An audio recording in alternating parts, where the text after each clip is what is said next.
No. So do you guys know what the blood-brain barrier is? So the blood-brain barrier is basically why people like cocaine and sugar, because your brain has or over time, our brains adapted and evolved to have a very powerful defense mechanism. It's lumped together as this blood-brain barrier. What it means is most things that you ingest will not get to the brain. There's a barrier there that keeps it from penetrating through. Cocaine and stuff like that. I think ecstasy is one. Where is Herman? But those things, people love them because they go right to the brain and they tweak your brain and you like feel like whoosh, alive. Sugar also does that, which is why some people want to categorize sugar as like a drug. If you give a whole bunch of kids Coca-Cola all the time when they're 7 years old, they're going to be freaking hyped up in school. And then if you give them ADD medication to counter the Coca-Cola, you create this crazy cycle. Well, that's the physical brain barrier, blood-brain barrier, but I believe there's a figurative or mental similar kind of reaction that happens. And so most people, you can't penetrate through that. And that's what I was trying to talk about, that Steven Spielberg thing. He controls that barrier, and where most people don't learn anything, he's already learning. The blood-brain barrier over most of us is pride. It really is. In pride in action. So I hope everybody, one of the things you'll do in the 2 days you're here is try to attack that part of yourself. And you'll always, you know when you go to a horror movie? Who here likes horror? Okay, who here doesn't like horror but goes and still gets scared? Honestly. Because I went to the first Paranormal Activity. I hate horror movies. But I went, it was hilarious because I was just like, I don't even want to watch this movie. I'm going to watch the people. And there was these bodybuilder dudes right in front of me. It was at the ArcLight. And at one of those scenes, one of those dudes, still haven't figured out which one, I couldn't figure it, he screamed like a woman. Like, ah! Like that. And he grabbed his, and then he went right back. In fact, show him that, my favorite cop taser. This is how this dude was. The thing is, everybody here knows you shouldn't be scared, but we're built to react to whatever we see. Does that make sense? So no matter that you know Jason or Halloween isn't real or paranormal isn't real, you're still built to jump a little bit. And so you can't really ever fully overcome it to the point where you're cured. You'll always be susceptible to scary movies. In fact, one point in my life, I was having the craziest dreams.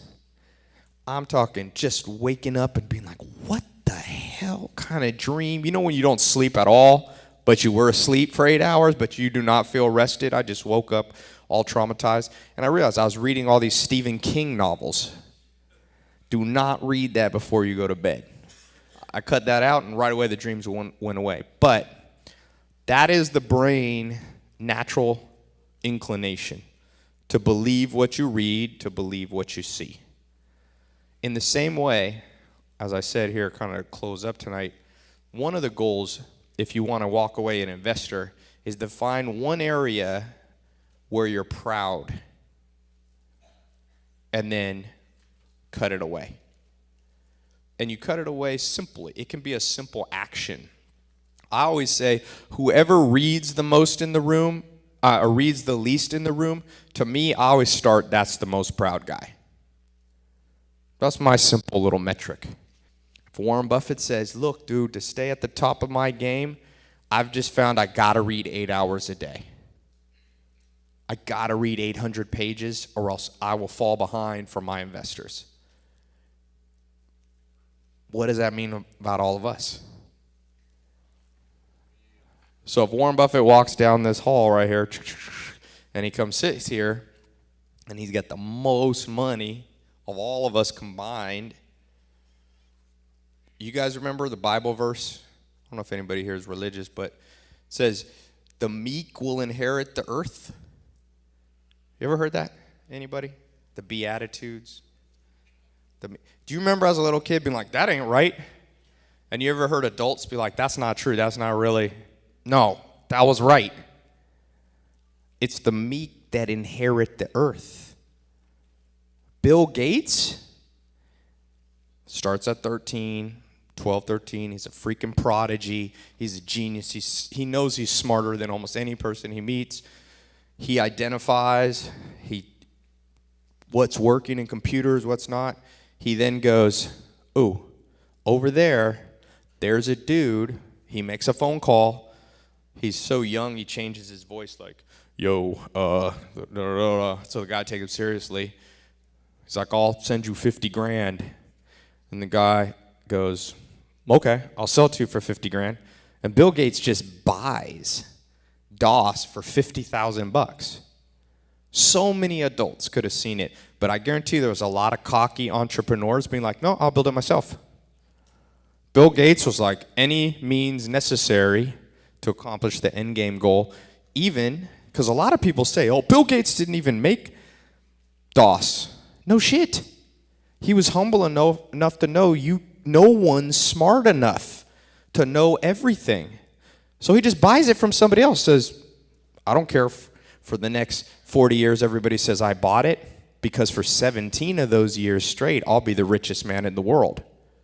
They could say whatever. If I made any of you the richest man in the world, how many blog posts would you care if they write about you?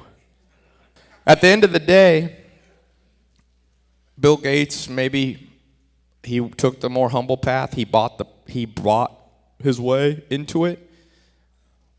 But it was the humble path, and it works every time. So when I give these talks, people always ask me, best thing you've learned, this. It's hard to isolate it down to one because there's different facets of the same diamond. Your success, think of it like a diamond. You can look at it from lots of different angles. I try to vibe out the room. I try to also just say what's currently on my thought. And without a doubt, this concept of humility is almost always the missing factor. So who here, let's try this, read 150 books in 2015? Nonfiction. One. Who did 365? Okay, 0. Anybody? Okay, but I'm not going to ask myself. Okay, 1. Who did 150? Okay, 1, 2, 3. Maya. Brandon Carter. Okay. Who did 52? 1 a week. 52. Okay. Who did 25? If you did 52, I know you also did 25. Don't raise your hand twice. You keep raising for the rest of the time now. So use that as a quick gauge for yourself. There's many other gauges, but most people I find are pretty sure they know how to pull off life.